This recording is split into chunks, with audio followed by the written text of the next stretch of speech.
Folks, I've got with me a gentleman that I actually had the pleasure of interviewing about 2 years ago. And here I am now having him beautifully on the other end in Ontario. But the reason why I decided to do this interview with Mr. Marks is that he's a very well known musician, singer, also host of a jazz and a blues channel through radio, and he decided to come out with a new soulful release called "I'm Ready" as an actual single.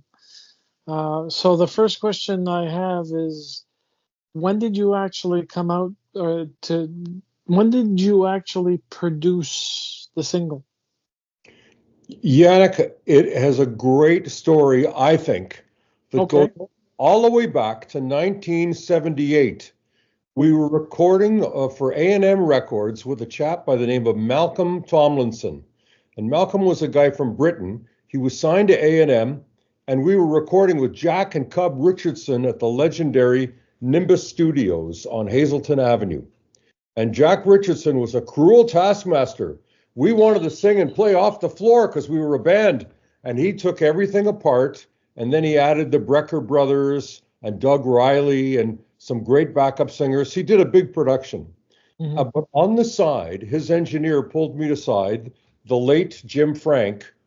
And Jim Frank's sons have a thing called Frank Brothers Guitars. They make great electric guitars right here in Canada.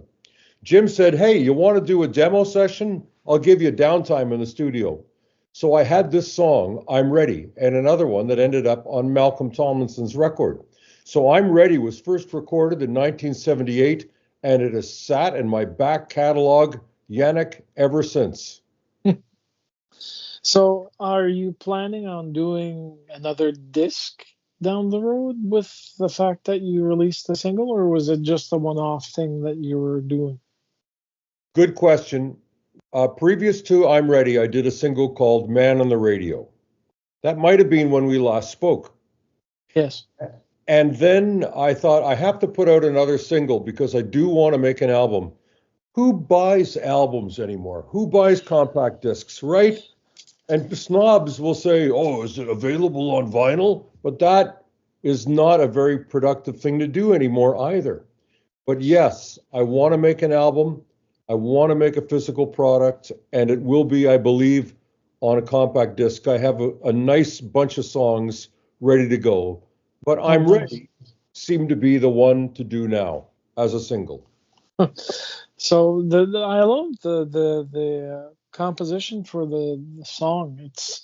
It's not an assault to the ears. It's not anything that's entirely heavy blues, but it fits within the category which I have identified you as the all around musical genius that has encompassed your life, because you've been active since the 1970s, up until now, and even now you're still active in other aspects as well, which you're if they haven't decided to actually give you an award from the Maple Blues for living blues, keeping the blues alive, no, I'd be surprised. But then again, I don't make the choices. Don't be surprised, and I'll tell you why. I think the year was 2006. Now that's going back almost, what, 20 years. They Give or gave me a take. life, they gave me a lifetime achievement award. And I thought, what the what is that? Like, am I finished? And that put me out to pasture 20 years ago. And since then we've done more. I mean, the royal we, way more than ever did. But who owns the blues today, Yannick? You tell me. Is it Mississippi or is it the world? It's pretty much the world. I've seen bluesmen excelling in Italy. I've seen a lot of talent coming from the UK and New Zealand, Australia, Canada has been blossoming fledging for the blues pastures, if you will. And then there's the U.S. that's known for the fact that it's a lot of it is from ye begone days of slaves and chants given by the road crews that were actually working in the fields. And then there's Mississippi, and then there's a whole plethora of music. But it's not just a person's music. It's pretty much owned by everyone. The only thing is that each artist has their own spice to the actual gumbo mix of this type of music, and it usually ends up actually giving um, interests to those that listen and also those that play because they take everyone takes a little bit of something from the other person, not in a thieving kind of way, but more like, oh yeah, let's see if I can take this and add it to that. What the actual aspect is going to be. So We share. The music is for sharing, and it shouldn't be a competition in my eyes. I mean, it's fine to have a competition for the best amateur contest or something to recognize new folks coming up, but it's mhm. not sport really. I mean, there's an athletic component to performing music, but it's not a sport. It's an art. It's a way of communicating, and it should be a way to bring people together. So I think that the way I'm ready came out, if I could get back to that, because I know that's Mhm. what we're here to really talk about. I think it came together really nicely because 20 years ago when I wrote it, I didn't exactly have that melody. And I said too many honeys and babies. That's the way we talked back then. Baby, honey, are you? And at the last minute, maybe I was in the shower or I was doing something with water running. And I thought, I could change the melody and I should take out some of those words. I made some changes just before we finalized the recording. And about maybe 2 or 3 weeks before we started to mix it, I realized it needs that special, like what you call spice, Yannick. And that's when I brought out the electric sitar and played my guitar solo on that and the intro on that. I thought, this will grab people's ears because it's a sound familiar to the 1960s and 70s, songs like Cry Like a Baby or Didn't I Blow Your Mind This Time or Do Do Do Starting All Over Again. What a beautiful sound that is. It And is. isn't it? It So is. I brought that But out and I think that made the solo sound really stick out. I'm very proud of that. well, I like the whole. It's 3 minutes and some odd and change. It's just under 4 minutes long, and but there's no rushing, which is a pleasure to the ear because then you can actually focus on the lyrics and focus on the melody once you actually sit down and listen to it with no distractions, and then you can start enjoying it, and that's where the penultimate question always comes about because when singles are released, they're usually teasers for an up and coming project. In your case, I can see that project coming down the road, and I'm hoping that it's going to hit the floor somewhere between now and December, or at least you still have the option of dropping it ahead of the deadline of mid September or beginning of September, if you want it tabled as an option for the Maple Blues Awards. To me, the Maple Blues Awards, and I won that Lifetime Achievement one, so I've been put out to pasture ever since then, in a way, by that. And the awards are on hold themselves, Yannick, right now, Oh, because really? the Blues Society has changed its leadership, and they put the awards on hold, and they're rethinking everything. I can't do their thinking for them, except I will say this, that getting the blues people to embrace a song that is partly blues but not completely blues in their mind is a challenge because they can say, well, that's not blues. It's up for them to decide whether it's blues or not. Now, I don't think that I'm Ready is blues, but it's soul. And soul music is part of the blues realm, rhythm and blues. It's just Yep. blues with rhythm. So what's the problem? But I want to take you back now, my friend, to the years when the chart would be Otis Redding and Lawrence Welk on the same chart. Elvis, the Beatles, and Edie Gourmet or whatever. Blame it on the bossa nova. To me, that was a wonderful era for pop music. Roger Miller and Otis Redding on the same chart. But blues is now a category, and they're very strict about it. So, Well, yes and no. The, it, how can I put it? I'm trying to find the proper term.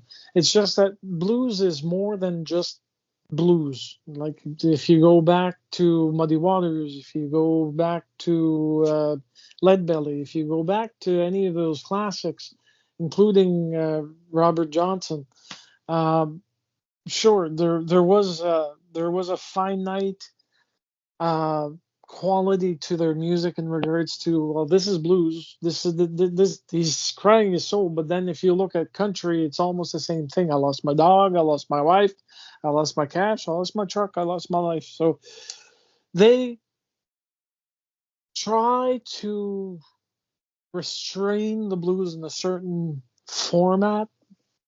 But I've been doing radio for 30 years now, and I've seen blues done umpteenth amount of times, umpteenth ways, where you had new talent coming out and changing it. If we look at Monkey Junk, for example, they changed it up to a certain degree with the last albums that they released. Then we had new bands coming out like Daddy Longlegs that were a garage, almost grunge blues sound that they decided to actually come out with.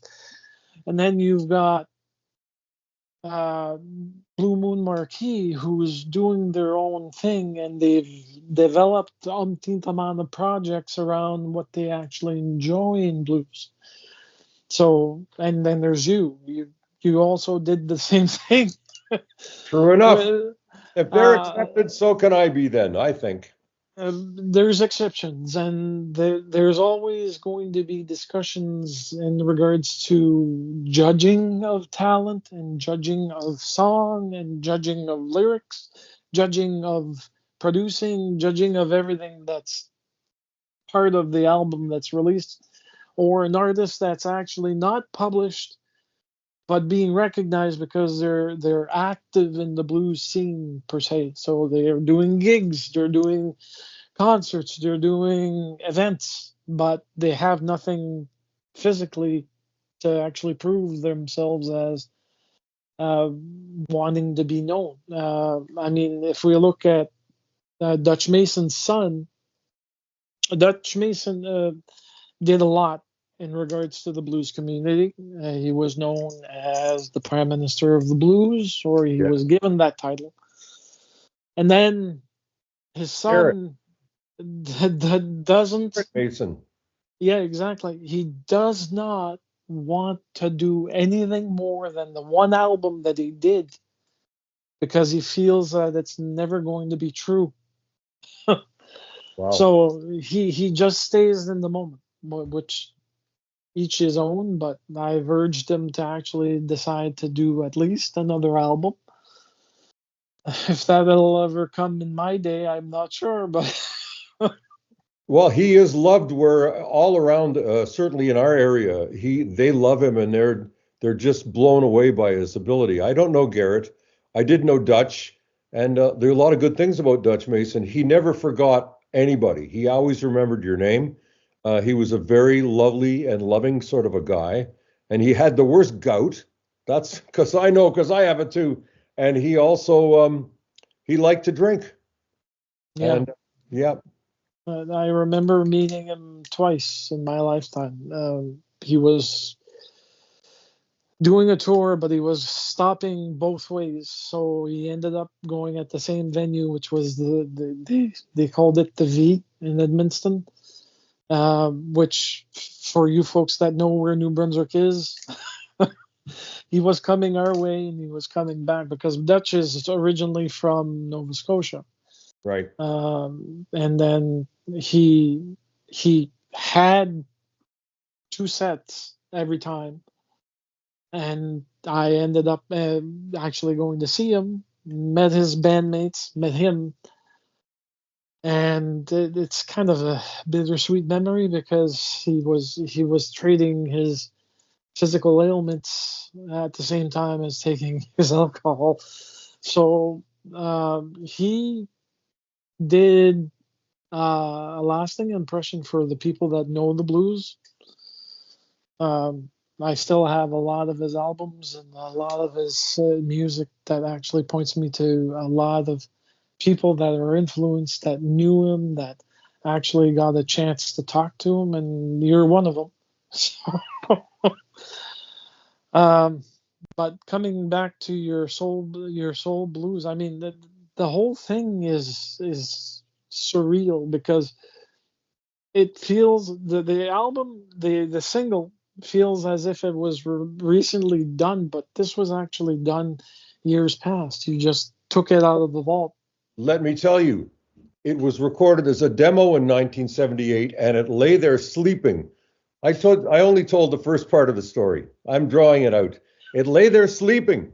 So when we were looking for songs, maybe just about 4 years ago, to go and make it, to keep making my album, this is before we recorded Man on the Radio, but 4 years ago, I had a bunch of songs. And we went to Peter J. Moore. They call him the mad scientist of sound. He has passed away, but he was the guy that he owned the Bob Dylan basement tapes.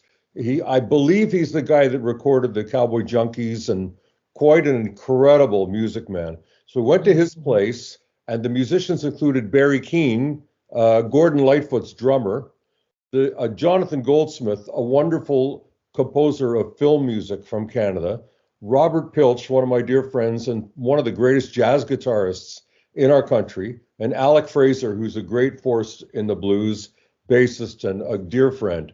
So we recorded I'm Ready. We did it live off the floor 4 years ago, and then it went back to sleep again. So it first came out as a demo in '78. It waited until 4 years ago to be recorded for real, and then it sat until maybe just 2 or 3 months ago when I pulled it out, added the sitar, fixed up my vocal, went to Jeffrey Walpert, we mixed it, and it's been released. So it's a song that's been around for years, but this recording you hear now is only made in the last few years and only finished in the last few months. That's when I changed the melody. We tweaked Uh-huh. it, and then I'm up in my spare room, and I thought the sitar, that's going to make the hook.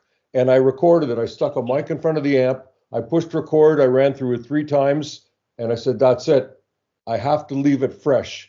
And we kept it that way. We added it in. I like the sound of that electric sitar. I like the solo. I like the guitar solo. And it's blues played on an electric sitar. And I don't think anybody's done that before. No, no. Well, actually, the closest person was probably what's his name? I think it's Sonny Rollins. I think it might be Sonny Rollins. He James when I met Elmer, James Blood he Elmer had a sitar in one of his songs, courtesy of Vernon Reid, but it was a real sitar. real sitar. Okay, Yeah, but maybe, and I don't know, maybe Sonny Rollins. well, I do know that some people have played with sitars, but not in an official position. It's mostly because they fell in love with it. Then there's for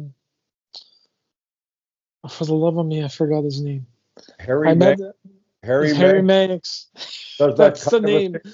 And here in That Toronto, there's a man named Anwar Khurshid who's a sitar player, and he and mm, I had a meeting, and he played the blues. He's wonderful. So okay, other people have done it, but I think ours is it's sort of reminiscent of '70s soul in a way. Yeah, but it's like I mentioned, it's not something that's played by everyone, and it's not everyone that actually and tunes themselves to that particular type of musical instrument. But I'm glad that you actually did it because, like you mentioned, it's one hell of a hook. I hope other people feel that way, Yannick. I'm telling you. Well, I feel that way, and I know that my listeners are going to feel that way when I put it on the air this week. Let me know how people like it. I will. But, folks, this was an interview with great heart from Danny Marks, and we hope to see the album, the project that you have got envisioned, come out very soon. In the meantime, though, Danny, thank you so much for a very interesting interview. And again, I hope to be the one interviewing you for your new project coming down the pipes. Thank you, Yannick. Always a pleasure to chat with you and to see your beautiful face. I wish you all the best. Likewise, have a nice evening.